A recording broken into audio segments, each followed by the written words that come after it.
Bonjour mes amis, bonjour Wendy, bonjour l'esprit, bonjour les fées. Alors comment ça va? J'ai mon orgonite de Kate Cartomancie, une orgonite de protection que je mets sur ma table, un peu plus loin, vous ne le voyez pas. Et j'ai le jeu de Kate, la voix des anges, le jeu de notre ami Indigo, Laure Aura, les petites cartes, juste les petites cartes, je ne sais pas si ce que je vais utiliser encore, des cartes associatives OHO et le Keeper de Ciro Marchetti. Non, j'ai pas le courage de prendre mes tarots comme la semaine dernière. Non. J'en ai toujours, j'ai été assez traumatisée par toutes ces mauvaises cartes que j'ai tirées. Bon, en même temps, vu l'ambiance, très bien.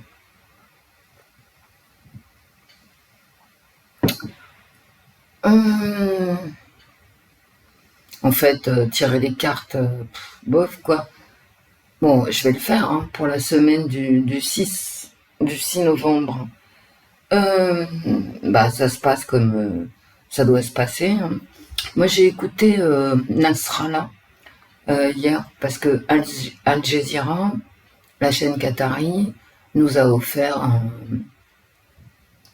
le discours de Nasrallah traduit immédiatement en anglais. Donc j'ai suivi le discours en direct. Et bon, bref, passons. Moi, ce qui a retenu mon attention, c'est pas tellement le fait qu'il ait dit qu'il déclencherait pas de guerre, que le Hezbollah ne déclencherait pas de guerre. Bon, ça d'accord, mais enfin, on s'en doutait un peu quand même. Et mais c'est le fait que Nasrallah a demandé aux pays arabes d'être plus présents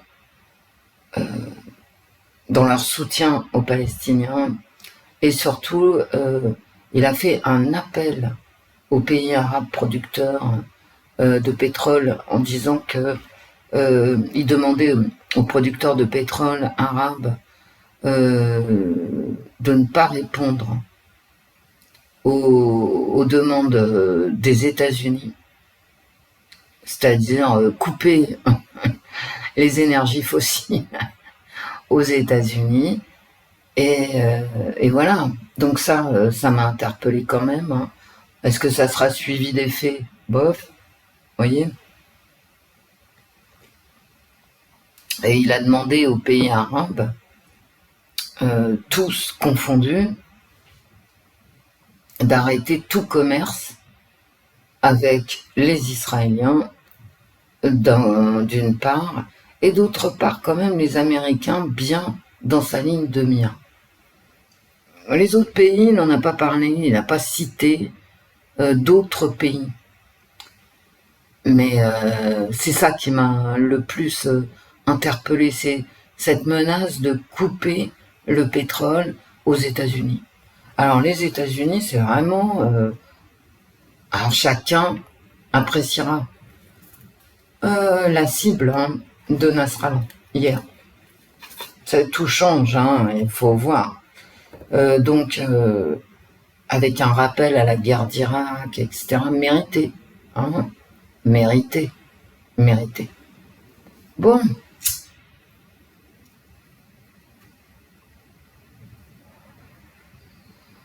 Moi, je sais pas, toute cette semaine, j'ai eu envie de dire quelque chose que je vais dire maintenant, mais c'est peut-être un peu trop tard. Il y a le plan individuel, où effectivement on peut aimer tout le monde, individuellement. D'individu à individu, d'être humain solitaire, unique, à un autre être humain unique. Et parallèlement à ces mouvements d'affect individuels, on a des affects de groupe. Parce que si tu demandes aux gens, tous confondus, s'ils veulent faire la guerre, je pense que l'immense majorité, alors t'as toujours des cinglés, hein, bah on est d'accord. Et chaque jour qui passe nous le prouve en plus, donc bon, il y a toujours des gens animés d'une folie meurtrière, pour ne pas dire guerrière. Bon, mais individuellement, on a des affects. Par contre, quand ce sont des mouvements de groupe, ça devient compliqué de ne pas suivre le groupe dans lequel tu es désigné par les autres. Vous voyez ce que je veux dire? C'est pas toi forcément qui vas choisir le groupe, ton groupe d'appartenance idéologique, politique, etc. C'est pas toi qui vas le choisir. Toi, tu es un individu, tu as un cerveau, tu réfléchis, etc. Mais les autres vont te désigner comme faisant partie intégrante d'un certain groupe. Et à partir de là, c'est là où il y a les guerres. Alors pourquoi une guerre? Sur une planète finie, 8 milliards d'habitants, des ressources naturelles qui périclitent, écoutez, je sais pas, réfléchissez, quoi. Vous savez, les guerres, ça fait partie de l'humanité, hein. Là, c'est vrai que on a vécu pendant 70 ans sans guerre sur le territoire européen. Parce que sinon, ailleurs, ça a été l'enfer. Ok, ça a été l'enfer. Nous, en Europe, on a vécu sans guerre pendant 70 ans. En Europe de l'Ouest. Mais l'histoire est pleine de guerres. Les Européens de l'Ouest ont oublié, en fait. Ah oui. Tout le monde pense que la paix, c'est un dû.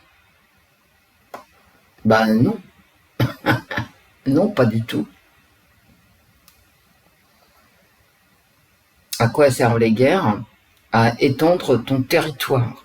Ni plus, ni moins. Étendre ton territoire, ça veut dire aller piquer les ressources du voisin. La première des ressources étant la terre.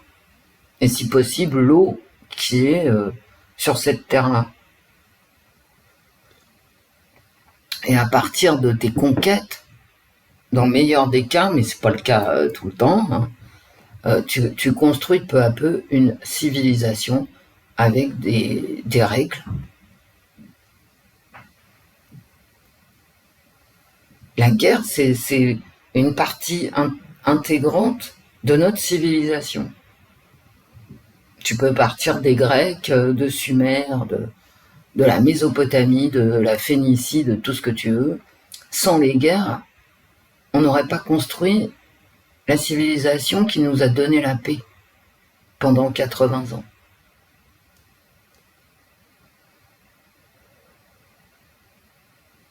Et c'est pas forcément toi qui décide de ton camp. Ce sont les autres, tes congénères, tes concitoyens, comme on dit maintenant. Parce que quand tu nais, quand tu arrives dans ce monde, tu fais partie d'un groupe. Et c'est le groupe qui t'absorbe. Et quand le groupe t'absorbe, à partir de là, quand le groupe qui t'a absorbé, auquel tu appartiens, veut une guerre, tu te retrouves forcément dans la mélasse. Tu peux pas éviter.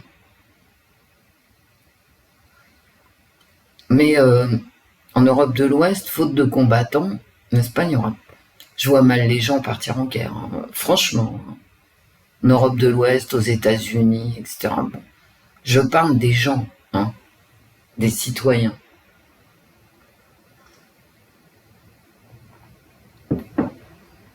Que l'armée américaine décide d'envahir l'Irak, très bien. Est-ce que les Américains dans leur ensemble étaient d'accord? Je ne pense pas. De toute façon, ils ne savaient même pas où était l'Irak, ce qu'il y avait dedans. Donc, voilà. Donc c'est vraiment, ça marque le fait qu'individuellement, tu sais pas où est l'Irak, ok? comme la majorité des Américains, mais que ton gouvernement, donc le groupe auquel tu appartiens, même sans la volonté de lui appartenir, eh ben écoute, t'es un Américain, donc t'as fait la guerre à l'Irak. Ok? Est-ce qu'il y aura une guerre? C'est ça la question, est-ce qu'il y aura une guerre? Est-ce qu'il n'y en aura pas? Mais la guerre, elle est partout. Et genre, vous la voyez pas, écoutez. Moi, voilà. Elle est partout. Sur tous les continents, il y a des conflits de frontières, des conflits religieux, des conflits ethniques. Il y a la guerre partout. Et en plus, un truc dont on ne parle pas, la lutte des classes. Il y a des conflits de classes sociales partout. Et moins il y aura de pétrole, plus il y aura de conflits. Est-ce qu'on échappera à une guerre, c'est-à-dire une vraie guerre, c'est toujours une guerre de territoire, hein, parce que l'homme génétiquement n'a pas bougé depuis les grottes de Lascaux, hein, d'accord? Donc ça sera forcément une guerre de territoire. Est-ce qu'on y échappera? Je crois pas. Hein. Non, je crois pas. On n'y échappera pas parce que on est en manque de ressources naturelles. Voilà, c'est tout. Et c'est pas que l'Occident. Hein. Vous savez, la fameuse communauté internationale, alors ça, faut qu'ils arrêtent de dire ça. Hein. C'est ridicule. Hein. C'est peut-être la communauté occidentale. Mais la communauté occidentale, elle va être obligée, à un moment donné, si on lui vend pas à un prix qu'elle puisse assumer des ressources naturelles, elle sera obligée d'aller les chercher. C'est ça le problème. Hein. Dans chaque guerre, il y a quand même un fond, quoi qu'on en pense, hein, qu'elle soit idéologique, religieuse, etc., que ce soit une guerre à connotation ci ou ça, il y a un fond très pragmatique. Hein. Au début de notre histoire, à nous, Europe, les guerres, c'était pour la terre. Hein. Alors d'accord, on te disait c'est pour Dieu, machin. En fait, les seules guerres pour Dieu, pour ta foi, ça a été les croisades. Hein. Et encore que, hein, les croisades, ça a permis de développer tout un système financier, faut pas l'oublier. Hein. Bref, est-ce qu'on y échappera d'une façon ou d'une autre? Parce que, vous voyez, il y a des guerres de l'information, des guerres de propagande, ok? Mais tu peux avoir une guerre qui te dégomme et qui soit pas forcément une armée contre une autre armée. Hein. Quand il y a des conflits ethniques, c'est quoi exactement? Alors, les conflits ethniques, notamment en Afrique, hein, c'est toujours pour du territoire. Hein. D'un côté, tu as les bergers, de l'autre côté, les agriculteurs. Hein, c'est Caïn et Abel. Hein, et tout le monde veut du territoire, soit pour faire paître ses troupeaux, soit pour cultiver des légumes. Hein. Mais c'est toujours une guerre de territoire. Mais on va te dire, c'est une guerre ethnique. Parce que si on te dit c'est une guerre de territoire, quelque part c'est encore plus anxiogène. Tu comprends? Donc au niveau individuel, ouais, très bien, t'aimes tout le monde est égal, voilà, on se fait des bisous, machin, tout ça. Très bien. Mais au niveau du groupe auquel tu appartiens, tu te retrouves comme les Américains qui savaient pas poser l'Irak sur une carte. Ton groupe, il est allé dégommer Saddam Hussein. Et même, surtout, si toi, tu sais même pas qui c'est Saddam Hussein et que tu t'en fous, quoi. Tu vois? Tout ça pour vous dire que quelque part, les gens qui, ah oui, mais moi je suis pour la paix, machin, bon, ça veut rien dire. Quand il y a un conflit ouvert, Ça veut rien dire. Que tu le veuilles ou pas, t'appartiens à un groupe qui a tel et tel propos, tel et tel acte, etc. Donc moi, les gens qui me disent ouais, mais moi je prends pas parti, mais bah vas-y, prends pas parti, que tu veux que ça me fasse. Le groupe auquel tu appartiens, lui, il a pris parti. Tu comprends? Si toi tu veux pas prendre parti, réfléchis pourquoi. Pourquoi tu veux pas prendre parti? Puisque de toute façon, tu es dans la sauce. Tu as déjà pris parti par ton appartenance à un groupe X ou Y.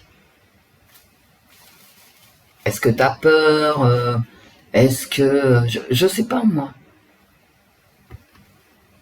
Les seuls qui soient vraiment pour la paix, ça s'appelle les objecteurs de conscience. Et contrairement à ce que vous pensez, ou ce que certains pensent, être objecteur de conscience, c'est un enfer. C'est un enfer. Allez lire, tapez sur Google qu'est-ce qu'on fait aux objecteurs de conscience, quoi, quand ils veulent s'extraire d'un groupe guerrier. Allez voir, c'est épouvantable. Parce que la plupart sont traités de traîtres. Ok? Traîtres à la cause du peuple auquel ils appartiennent. C'est très mal vu d'être objecteur de conscience, et tous ceux qui ont été objecteurs de conscience, à juste titre, parce que la guerre, c'est une horreur, ils l'ont payé cher.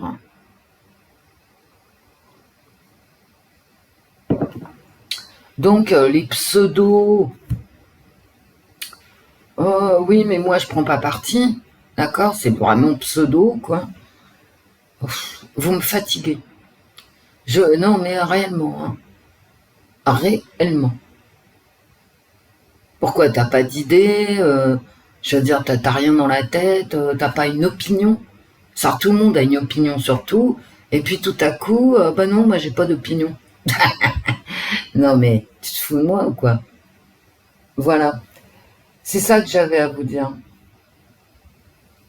Et que dans l'histoire de l'humanité, la guerre, les guerres, en Europe en tout cas, je ne vais pas parler des autres continents, mais dans la formation de la civilisation européenne, qui a essaimé aux États-Unis, en Australie, etc., mais l'origine c'est l'Europe, sans les guerres, on n'aurait pas eu de civilisation. D'accord? Et c'est clair. Et il faut que ça soit clair pour tout le monde. Même si, à titre individuel en 2023, en Europe, nous trouvons tous que la guerre n'est pas une solution aux problèmes du monde. Ok? Pour X raisons. Ça, c'est individuel. Mais ton groupe, voilà. Et on est tous responsables. Hein.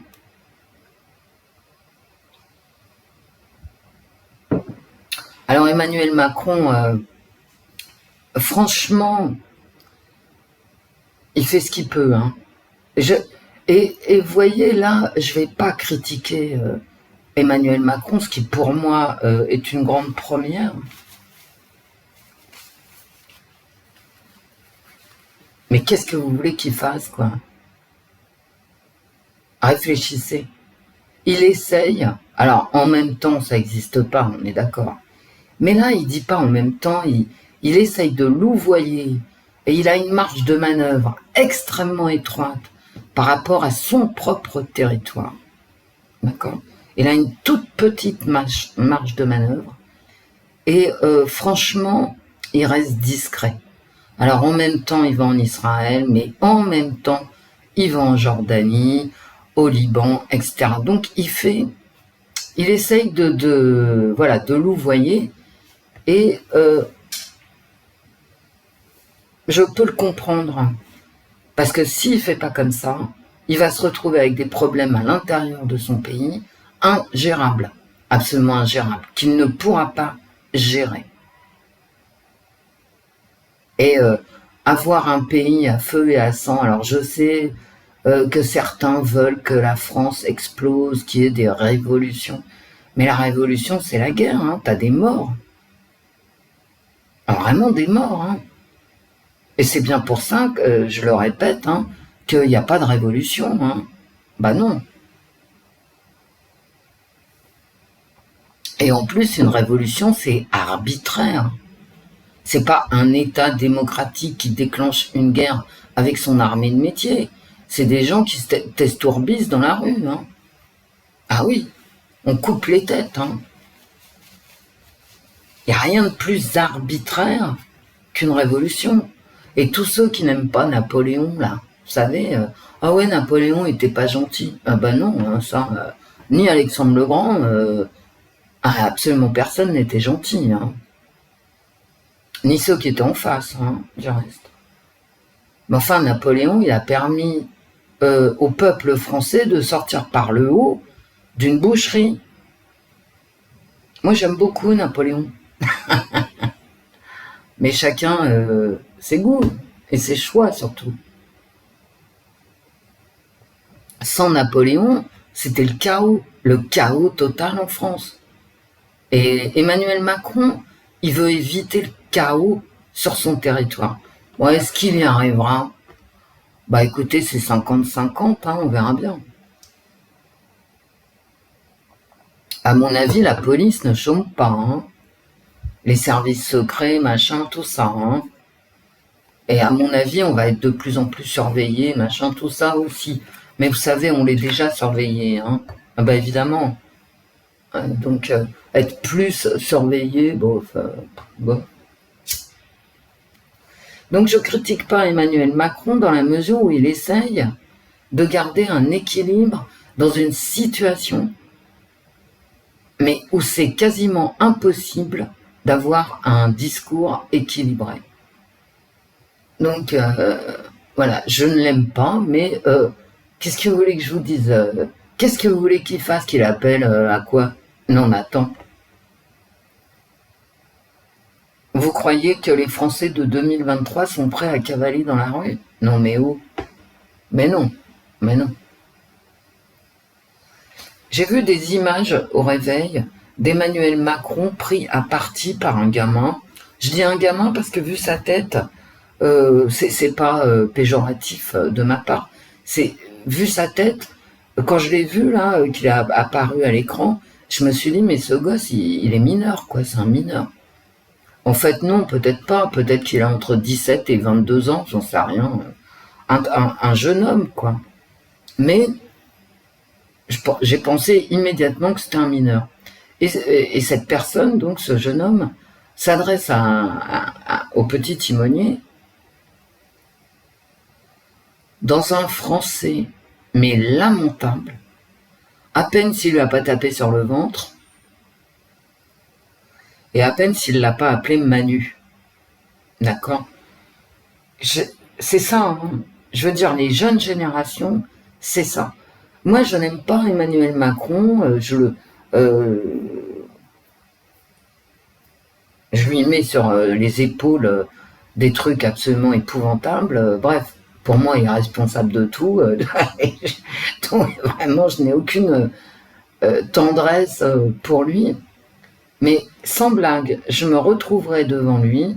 Bah déjà, je dirais bonjour monsieur, hein, voilà. Et je resterai poli.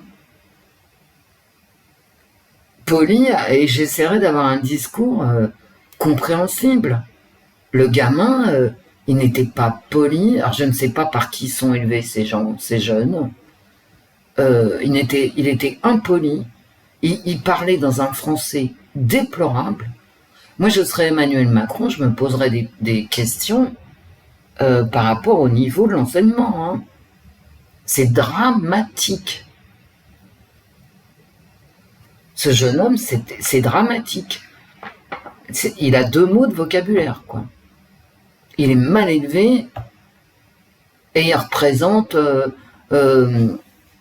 tout ce que la France met en avant, il faut sauver la planète, etc. Je me marre, moi. Hein. La planète, elle a rien à foutre de ta gueule. Hein. Vraiment. Hein. Tu vas ni la sauver, ni l'achever. C'est toi que tu vas achever, ouais. Donc, bon, bref, je serais Emmanuel Macron, je me poserais vraiment c'est la première question que je me poserais, hein. Mais où en est l'enseignement? Mais qu'est-ce qu'ils foutent à l'école, quoi? Le gamin, il sait pas parler un mot de français intelligible. C'est comme la chercheuse du CNRS là, dont je vous parlais la semaine dernière, directrice de recherche, qui ne parle pas français. Mais pourquoi on se retrouve avec des gens comme ça, quoi?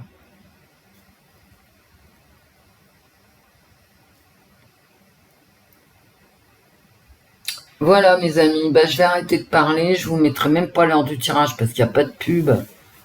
Et donc on s'en fout, vous passez le blabla. On est dans une situation qui est vraiment inquiétante, avec des concitoyens qui croient que la paix est un dû. Voilà, c'est un dû, mais non, c'est pas un dû, pas du tout. Qui confondent leurs affects individuels avec le destin du groupe. Et ça, c'est très grave. Et visiblement des jeunes qui sont allés à l'école, qui vont voter Greta machin, là, Greta, et qui ne sont pas à même de prendre la parole en public. C'est tout. On ne comprend rien.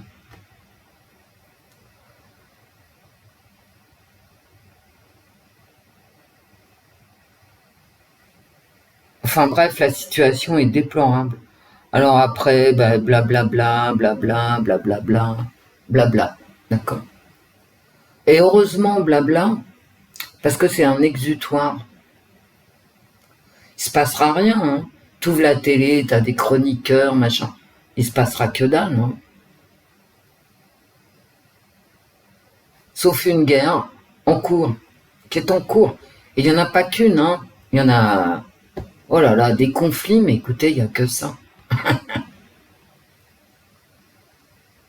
Il y a que... Alors, qu'est-ce qu'ils deviennent, les Arméniens, au fait? On sait rien, on n'en sait rien.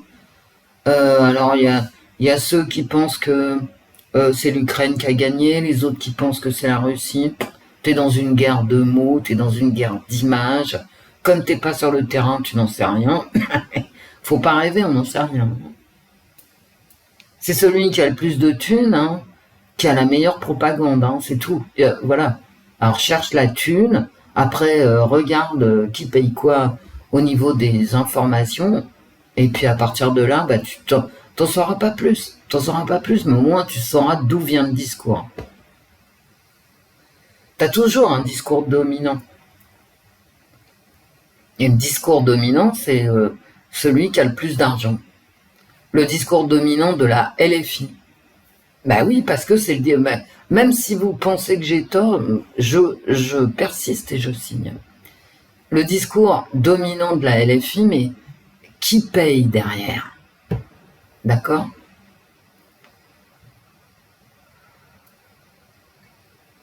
C'est tout. Pourquoi je dis dominant?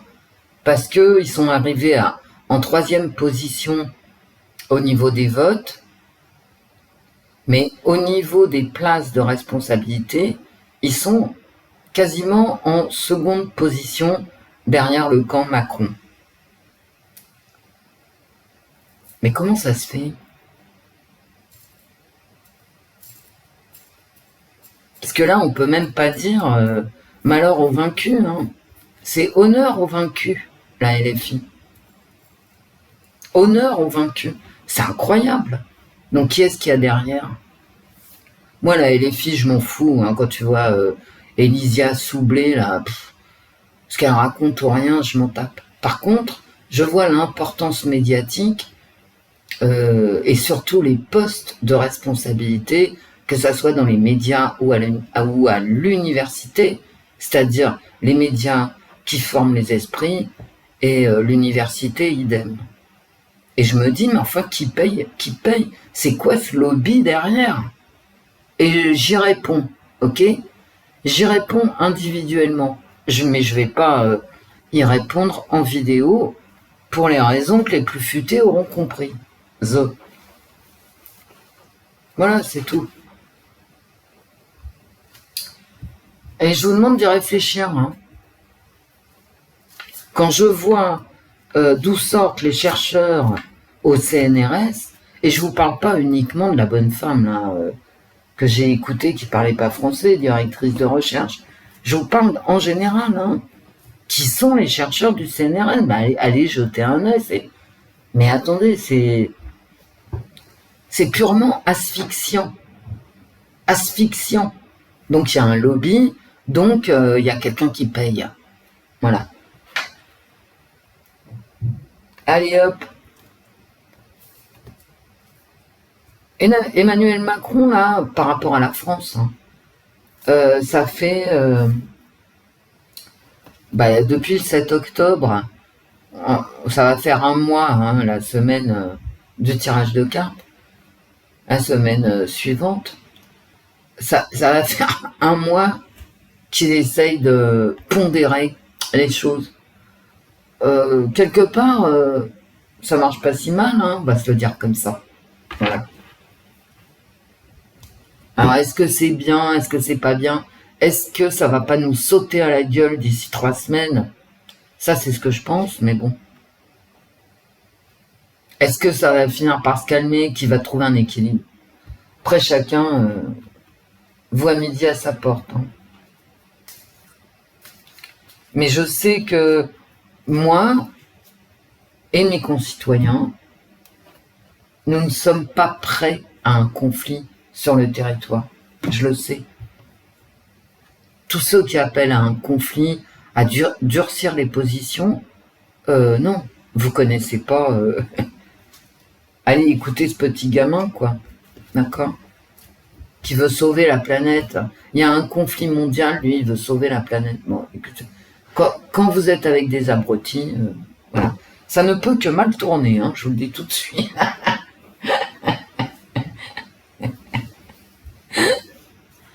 Bref, on y va. Allez. Vous savez, en vidéo, on peut pas dire ce qu'on veut, hein. Ok?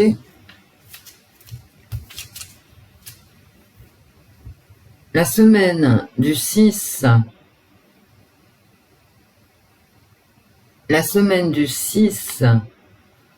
novembre 2023 en France.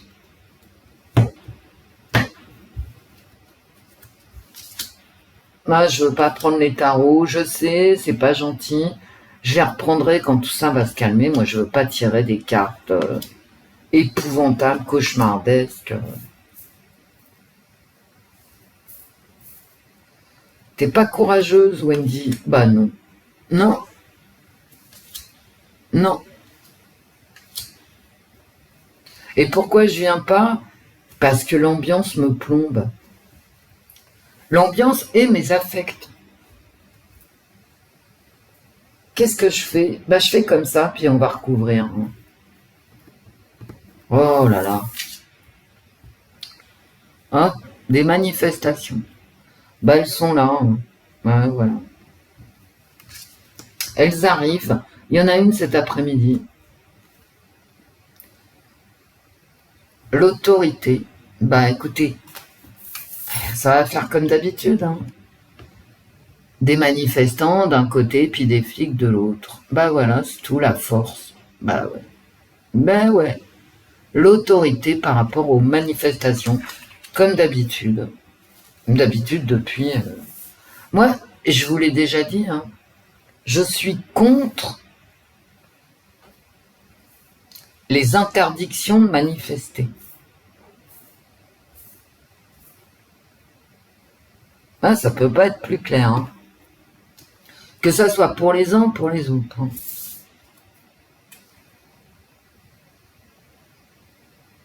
La joie. Ouais, mais enfin, c'est une explosion. Peut-être une manifestation qui va être suivie. Alors, je sais pas, mais à Paris, il tombe des cordes hein, aujourd'hui. Donc, je suis allée voir sur Météo Paris. Hein, je suis pas voyante. Hein. Et je me suis dit, bah, la manifestation pro-palestinienne de cet après-midi ne sera pas tellement suivie. Et là, mes cartes me disent qu'elle sera suivie. C'est aussi une grosse manifestation, ça, d'accord, les flics, mais une grosse manifestation ici qui va faire plaisir, avec peut-être des débordements, des enquêtes. Ça tombe sous les manifestations. Vous savez, les manifestations, ils prennent des photos. Hein. On est dans un état policier. Hein. Faudrait peut-être pas l'oublier. Hein. Mais pourquoi tu dis ça, Wendy? Pas parce que c'est la vérité. Comment vous croyez que Macron tient les Français d'un côté ou de l'autre, tous les Français confondus, qui sont pas d'accord les uns avec les autres? Mais parce que t'as une police. Bref. Populaire. Hein. Il y a une grosse surveillance. Hein. Une grosse surveillance. Surveillance. Mais tout ça, c'est une ligne de surveillance. Je vais vous les montrer. Hein. Là, c'est une ligne de manifestation. Là, c'est une ligne de surveillance de la population et des manifestants. J'ai l'impression que ça me parle, moi, ici, de cette manifestation de cet après-midi. Il y aura du monde, hein, a priori.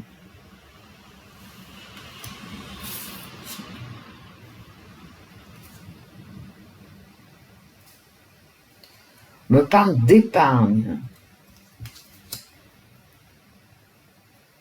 d'économie et de conflit. Ma première et dernière carte, hein, des manifestations, du conflit. Mais du conflit sanglant. Hein. Bah. Et moi, j'ai l'impression vraiment que la police est sur les dents. Quand je dis la police, c'est pas les képis avec, vous savez, le bâton. Hein. C'est d'une part une grosse manifestation, peut-être des actes de destruction. Et ouais, j'ai toujours cette destruction, quoi. Et donc, cette manifestation avec pas mal de gens, ici, c'est cette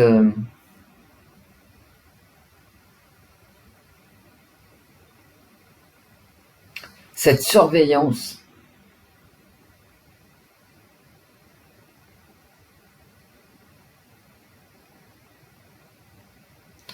Et ici, j'ai quand même ce conflit qui s'envenime avec une manifestation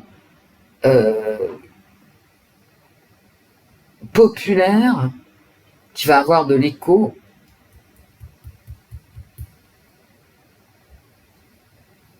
et de la violence.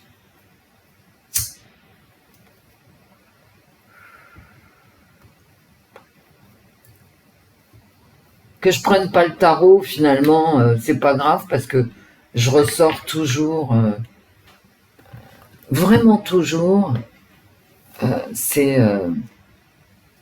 je sais pas si ça va marcher avec ces petites cartes. La semaine du 6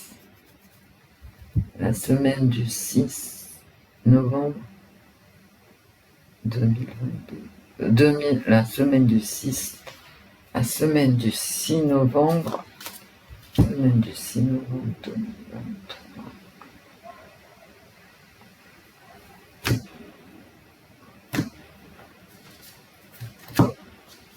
Mais comment, de toute façon,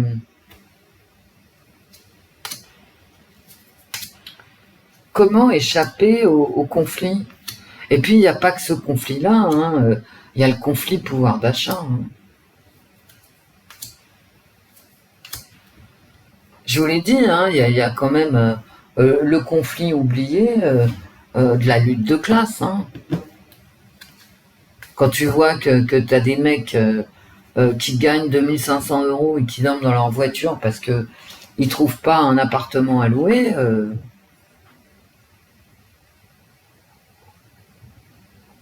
si ça, c'est pas de la lutte de classe, je sais pas ce qu'il vous faut. Hein.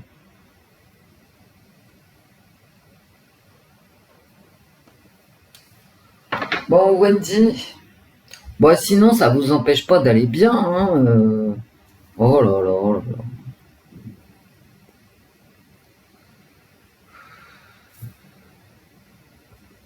Vous voyez des manifestations et une foule, alors soit c'est la police qui empêche la manifestation d'avancer, de prendre de l'ampleur, etc. Soit c'est une manifestation avec violence.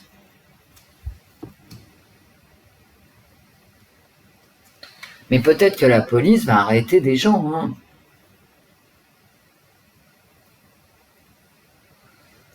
Du passé, faisons table rase. Ouais, c'est peut-être une manifestation qui va rebattre les cartes. Les ennemis. Et surtout, une situation dangereuse. Bah, cette manif, ouais, bof. Hein. Ça va pas être... Mais enfin, il n'y a pas qu'une manif à Paris, je pense. Le peuple, la famille, et qui est surveillé. On surveille un groupe, hein. Ouais. Les émotions.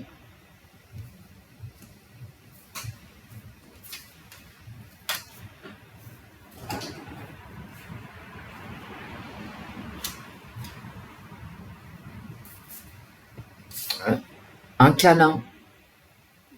Une rencontre.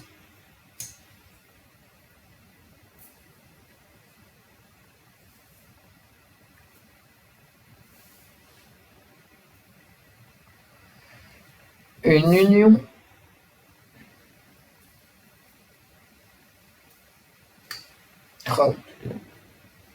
Et là, ça tombe sur ma ligne de surveillance.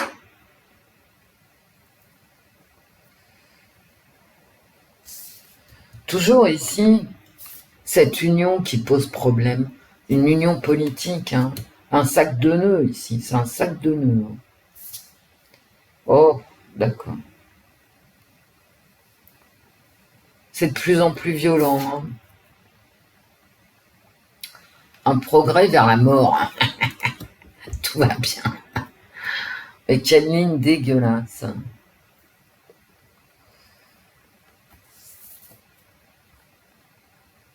Et là, j'aurais pu la sortir là, élévation. Vous voyez?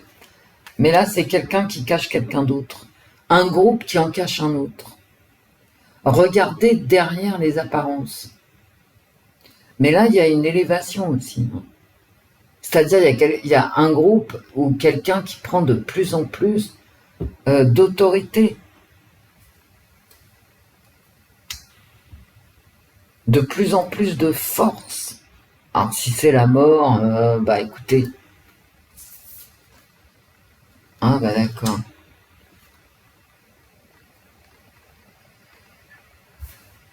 Et sur le conflit, j'ai l'hôpital. J'ai l'infirmière, celle qui vient panser les plaies. Est-ce que ça me parle d'un retour du Schtroumpf? J'espère que non.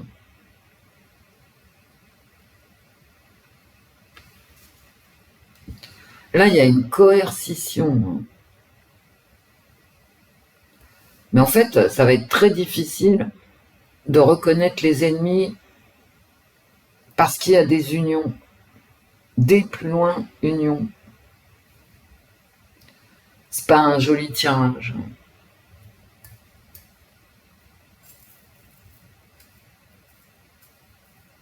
Ici, c'est dégueulasse, hein, d'accord. une coercition vers la mort, bah ouais, vous savez, quand tu prends quelqu'un à la gorge pour lui dire d'arrêter, ça peut être encore un décès durant une manifestation.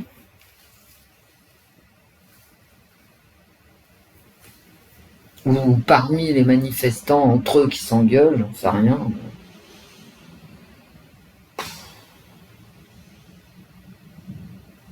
Là, c'est sortir du sac de nœuds, faire une union pour panser les plaies après un conflit.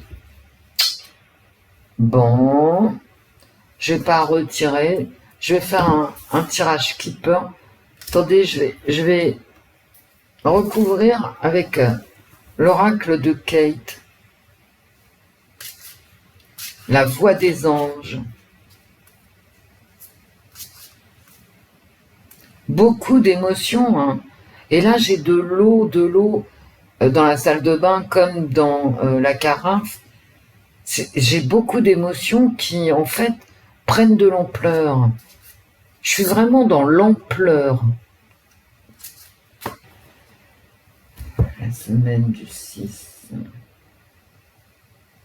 novembre 2023.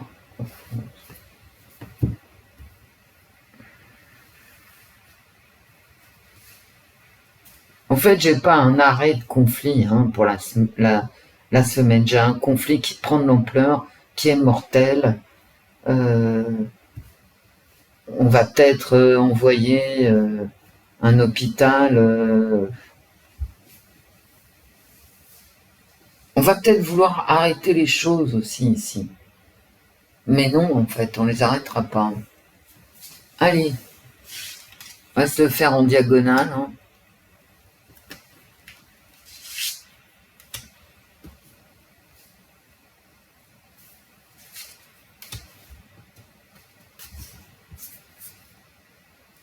Secret et mensonge.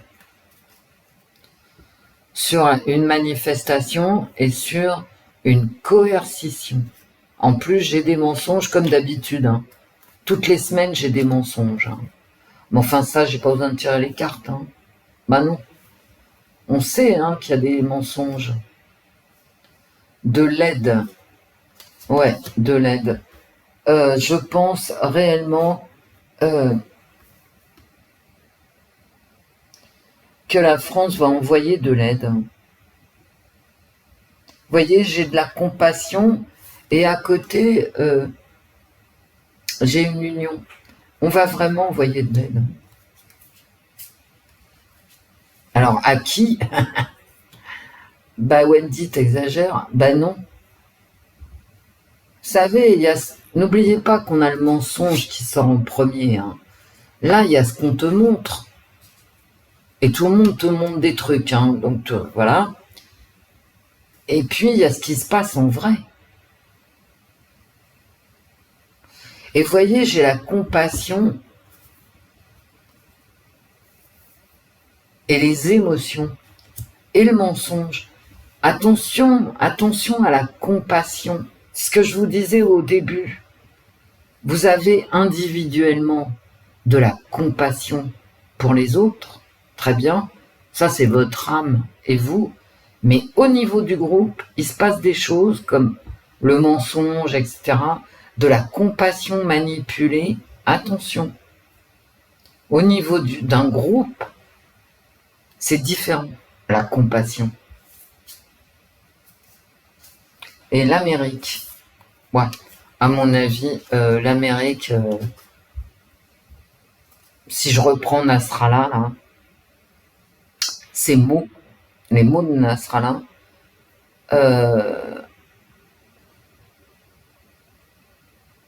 l'Amérique, elle va rentrer dans le conflit de plus en plus, mais elle va peut-être envoyer une aide. Il y a un envoi d'aide ici, mais attention, il y a ce qu'on voit, il y a les apparences, et il y a la vérité des choses, la réalité.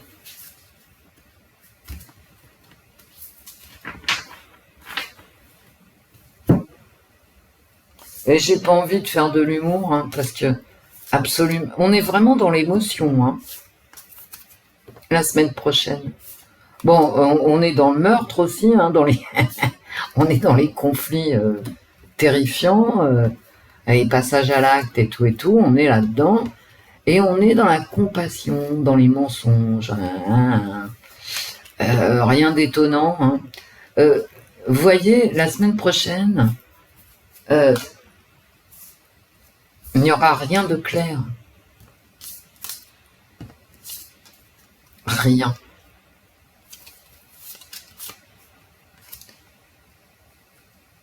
Dès que tu mets de l'affect dans les trucs, tu peux, par exemple, si tu veux mettre de l'affect dans les ressources naturelles, bah tu n'y arrives pas. Hein. Il n'y a pas d'affect à avoir. Hein.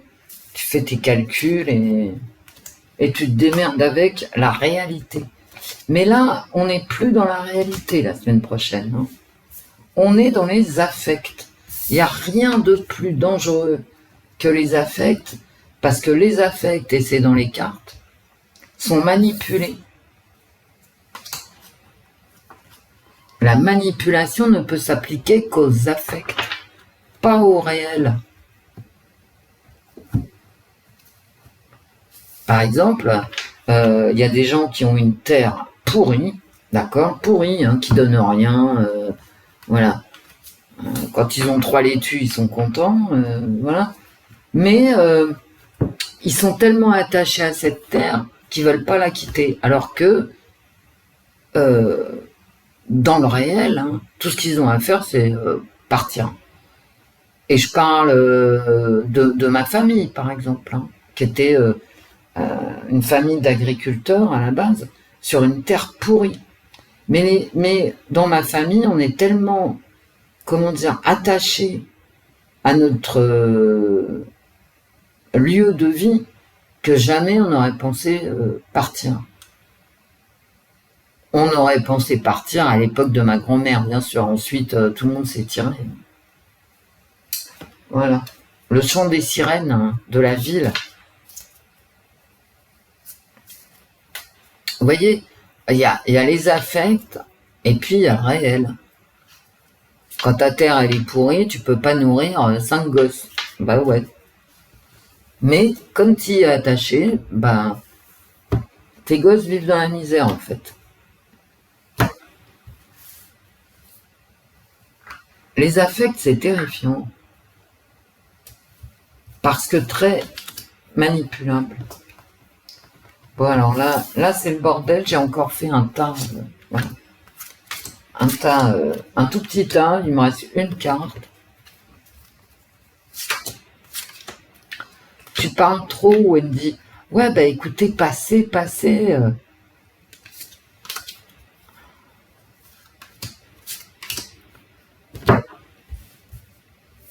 Allez.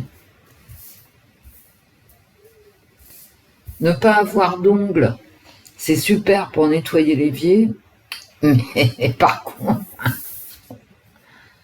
Ah bah écoutez, cette carte-là du mensonge, elle tombe à la même place que la carte de la voix des anges sur le mensonge, la manipulation, le mensonge. Donc c'est de la propagande, de tous les côtés bien évidemment, hein, de tous les côtés. Quelle époque, hein, mais quelle période épouvantable. Moi, de mon point de vue personnel, rien de bon ne sortira de tout ça. Voyage, attente, d'accord, bof. On continue, hein, parce que là, je vois pas trop. Bon, bah, comme d'habitude, hein, la pauvreté, je la sors depuis 3 ans. Donc, rien de neuf. Ça peut être le pays, le foyer, ça peut être... est-ce qu'on a encore un truc avec un migrant? Et l'étranger.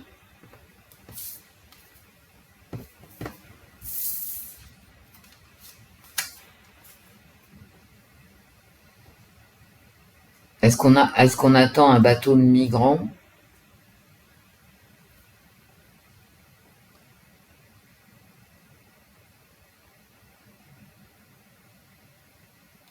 Est-ce que c'est la misère qui s'abat sur la France? C'est très possible. Mm.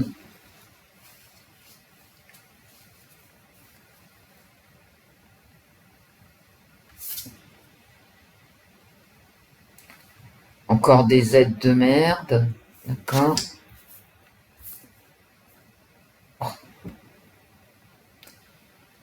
Des dissensions, des disputes et un sentiment d'injustice partagé par tout le monde puisqu'on va au tribunal. Et un gain exceptionnel. Je n'ai pas de carte d'armée, de bataille rangée,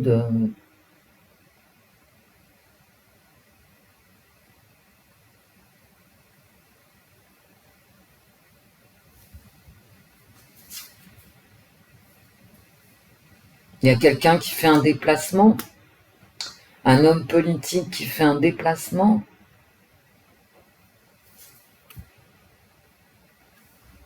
La France est dans l'illusion.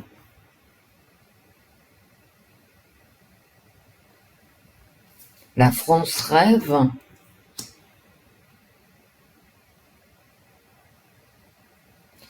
Pour moi, ici, j'ai vraiment une arrivée de migrants. Ah bah oui, hein.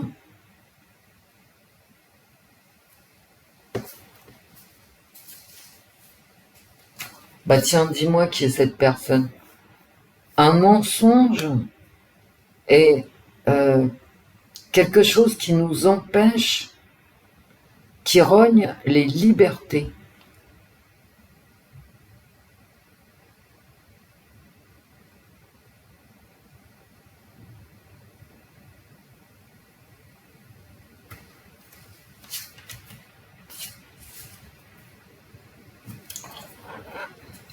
De la propagande. Là, à mon avis, on va parler des réseaux sociaux qu'il faut couper. Ouais.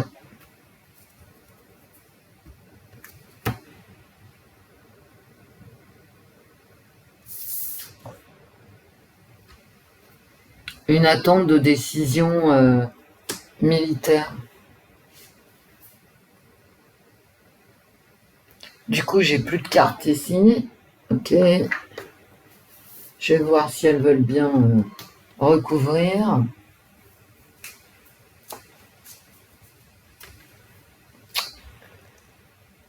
Du militaire, on attend une intervention à l'étranger.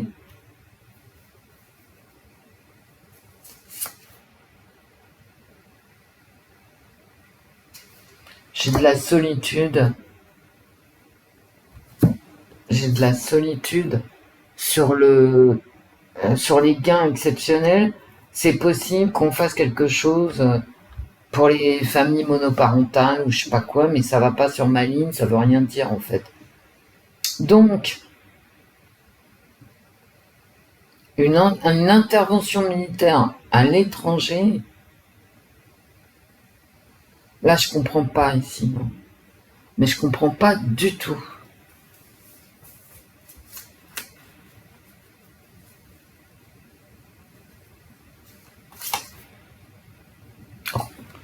Eh, regardez-moi ça. Je vais m'arrêter là.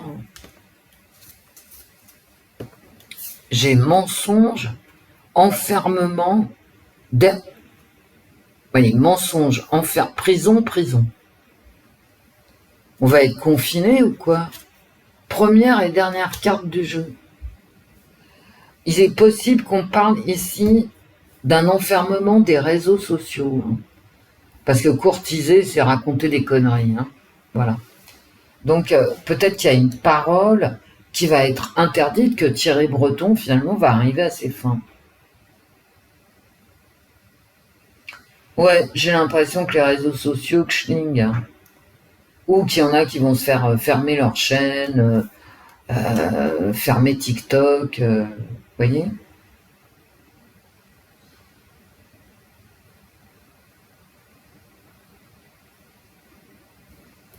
Puis j'ai quand même la solitude et l'enfermement. Moi, à mon avis, ça me parle, parce que j'y crois pas au virus. Hein. Je crois pas que ce soit le virus qui nous enferme cette fois-ci. Mais écoutez, ça fait je sais pas combien de fois que je sors cette prison ou cette solitude et ces mensonges. Donc je pense qu'il s'agit, là c'est sur la France, c'est pas un tirage perso. Qu'est-ce qu'on peut fermer en France? Les réseaux sociaux.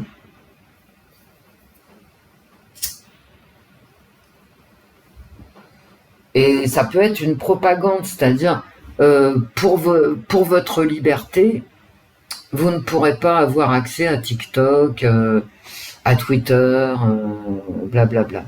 Voilà. À Rumble, hein, on n'a toujours pas Rumble en France. J'ai vu personne dans la rue. Hein. C'est-à-dire, on t'enlève une liberté d'expression, les gens s'en pètent. D'accord? Bon, bah très bien, hein, moi, tu sais, voilà.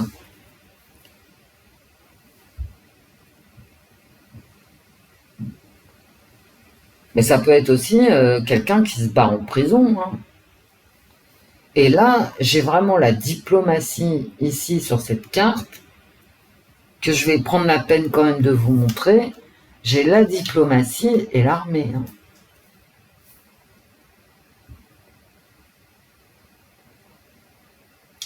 Et c'est pas cette semaine que ça va dégénérer au niveau du conflit, quoique. Hein.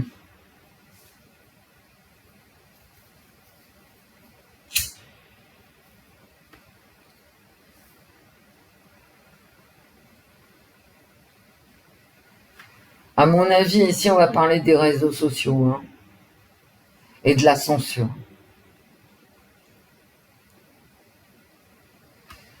Les illusions, la diplomatie et le fait que personne soit d'accord. Hein. Voilà. Il n'y a pas d'accord. Une guerre à l'étranger, ouais.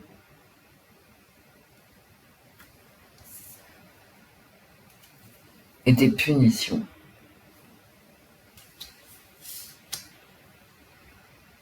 Ouais, à mon avis, avec cette carte-là, là, qui est vraiment de la carte du mensonge et de la propagande, et surtout, le nombre de fois où j'ai tiré la prison, le mensonge, je l'ai tiré à cette position tout le temps. Hein. Donc c'est vraiment de la propagande. Il va être question de propagande, il va y avoir de la propagande, à mon avis, sur les réseaux sociaux. Et regardez, enfermement, prison, je vais tirer à chaque fois. Hein.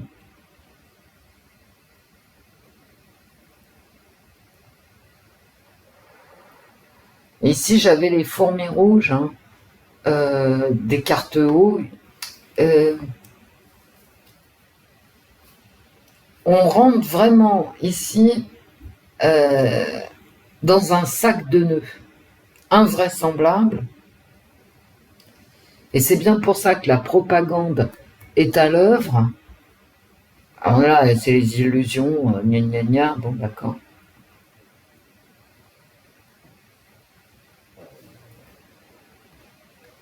Et attention, hein, que vous soyez dans un camp ou dans un autre, parce que de toute façon, au niveau du groupe auquel vous appartenez, vous ne pourrez pas échapper hein, à la propagande de votre groupe. C'est des nudges, hein. Pensez bien qu'il y a des nudges. De toute façon, il va être question de vous la faire fermer.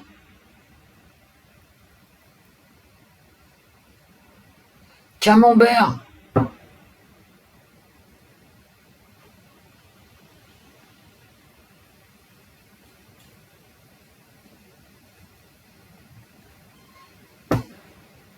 Des illusions, du mensonge, des rêves et de l'enfermement. Comme je veux dire, dans mon premier jet de tirage,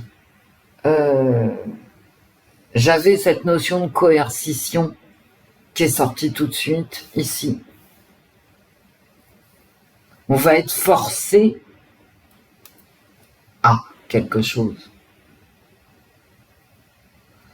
Et on va être empêché. On va nous tenir.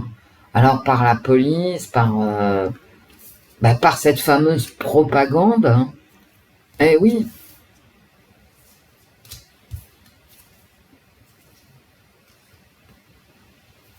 il y a un conflit, il y a une manifestation peut-être qui va dégénérer, je dis bien peut-être, on n'est pas à l'abri non plus hein, bah, d'une folie meurtrière, hein, ou agressive en tout cas, une folie d'agression, parce que c'est tendu partout.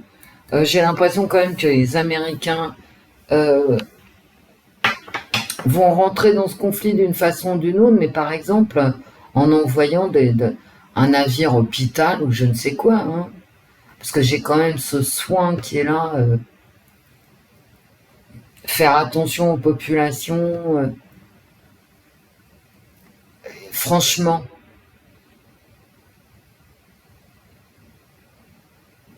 Les gens sont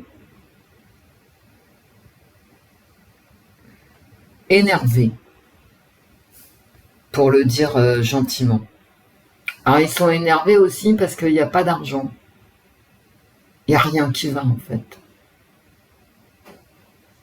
Les hôpitaux, ça va pas du tout, hein, mais du tout. Donc, il y a un délitement, il y a un effondrement des structures, des infrastructures, mais il y a une misère hein, qui est sortie dans les cartes, mais qui sort depuis des années. Donc les gens, ils le ressentent, l'effondrement. Tous ces gens qui n'arrivent pas à se loger, le moindre studio à Paris est à 1200 €, il n'y a rien à louer, tu vas voir les agences, ils ont 3 trucs à louer qui se battent en duel, forcément les prix sont au plus haut. Hein, le mec, il va te sortir un prix, il a augmenté ses prix. Et il te dira que il a changé les fenêtres et qu'il a mis du marbre au sol, qu'est-ce que t'en as à foutre au lieu de payer 800 €, tu payes 1200, donc tu t'en as rien à foutre de son marbre. Hein. Soyons clairs. Mais lui, il met du marbre pour augmenter son loyer. Hein. Ah oui, c'est tout. Parce qu'il y a une loi qui l'y autorise. Et comme il y a rien sur le marché locatif, attends, t'es le roi du pétrole, hein, c'est le cas de le dire. Hein. Donc il y a tout ça qui s'effondre quand les gens ne peuvent pas se loger, ne peuvent pas se chauffer, ont des salaires qui fait que, pardon, à 2500 €, ils se retrouvent à dormir dans la voiture. Non mais attends, là-dessus tu rajoutes un conflit qui est à dominante, comment dire, idéologique. Hein. Comment tu veux que ça explose pas? Et il le sait, Macron. Hein. Donc il fait un grand écart. Bah, il va se casser la gueule. Hein. Bah ouais, quand tu fais un grand écart sans tutu, hein, comme je vous l'ai déjà écrit en communauté, forcément, tu risques gros. Parce que ça tiendra pas. Hein. Ça peut pas tenir. Donc ça ne tiendra pas. Hein. C'est tout. C'est aussi bête que ça. Donc les gens, je le vois, hein, je le sens, hein, chez moi, hein, dans mon quartier, sont survoltés. Hein. Ils sont survoltés. Parce que tout à coup, au lieu de prendre les choses au ras des pâquerettes comme Wendy, hein, d'accord? C'est-à-dire, Wendy, elle pense toujours la terre, l'eau, le pétrole, le gaz et le fric. Hein. Voilà, quand tu comprends rien, tu pars du... Voilà. Alors tu leur rajoutes une raison idéologique, religieuse, raciale, tout ce que tu veux, pour exprimer leur mécontentement, comment tu veux que ça parte pas en vrille. Voilà, c'est tout. Hein, ça va, voilà. En France, tout le monde serait heureux, on se ferait des bisous, et tout le monde aurait un logement convenable, des hôpitaux et des écoles qui fonctionnent. Il y aurait moins de rage idéologique. Les gens se diraient je vais tout faire pour conserver ce que j'ai. Mais là, c'est pas le cas. T'as toute une partie de la population qui, à tort ou à raison, se sent lésé, lésé. Donc, rajoute un machin genre divin, là, entre guillemets divin, hein, parce que bon. Et là, bah, ça part en vrille, hein. Bah oui. Bon, je vous laisse, mes amis. De toute façon, vous savez, individuellement, moi je dis les gens sont survoltés chez moi. C'est vrai. Je vous mens pas. Les gens sont survoltés dans mon quartier. Mais ça ne m'empêche pas de faire mes courses. D'accord? Ni de payer mes factures. Ni de faire des bisous à ma petite famille. Voilà. Eh ben, je vous conseille de faire pareil. On va pas se prendre la tête. De toute façon, ça ne sert à rien, puisque au bout du machin, ils feront exactement ce qu'ils veulent, comme d'habitude.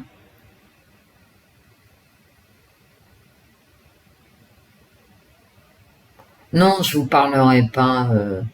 Non, j'irai pas plus loin, quoi. Hein, parce que je ne le peux pas.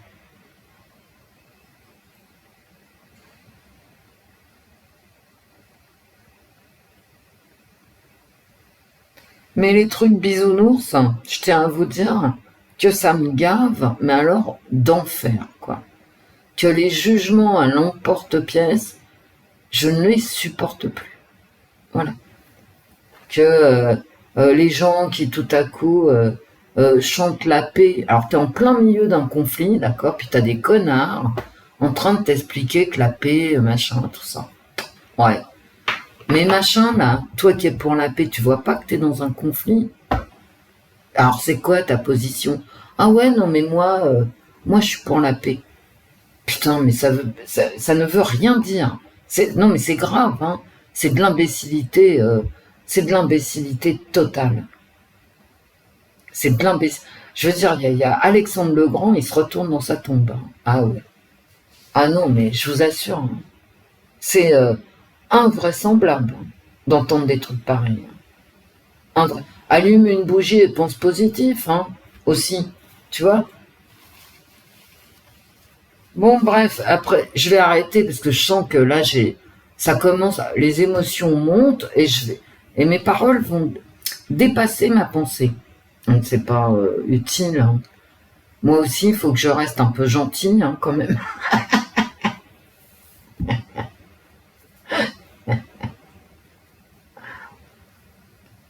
Bousillez pas vos âmes, pensez à votre âme. Allez plus loin que l'écume des choses. Dieu est partout, hein. T'es pas obligé d'être bisounours pour sauver ton âme, hein. Juste te regarder à l'intérieur. Ça s'appelle un examen de conscience. Voilà, un petit examen de conscience. Et moi, j'ai toujours la foi, hein. Bah oui, hein. La foi en Dieu.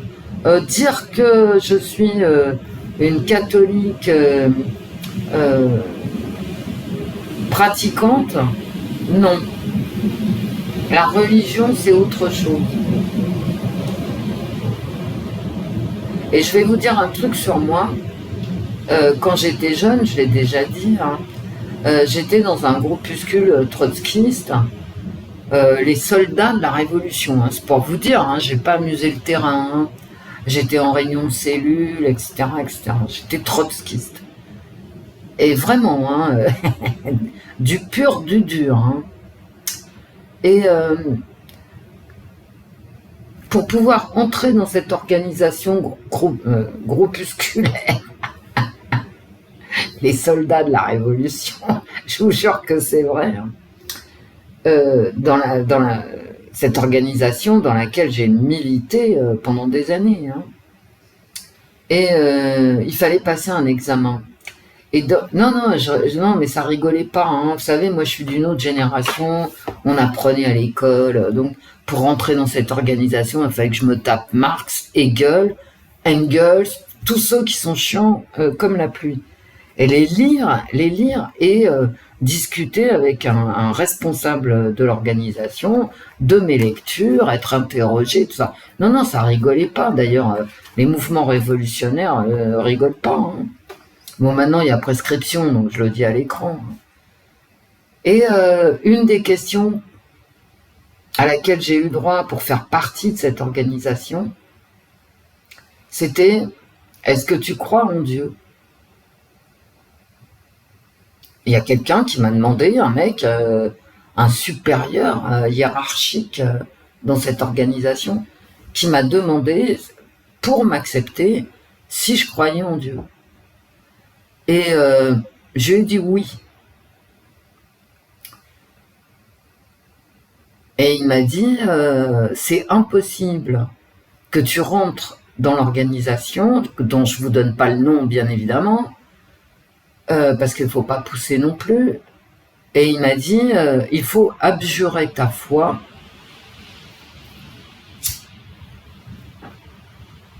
Sinon, tu ne rentreras pas dans cette organisation. Et moi, j'ai refusé d'abjurer ma foi en Dieu. C'est pour vous dire, hein. C'est-à-dire, j'ai été trotskiste, soldat de la Révolution, et j'ai toujours refusé d'abjurer ma foi. J'ai pas dit, attention, hein, je ne suis pas catholique pratiquante.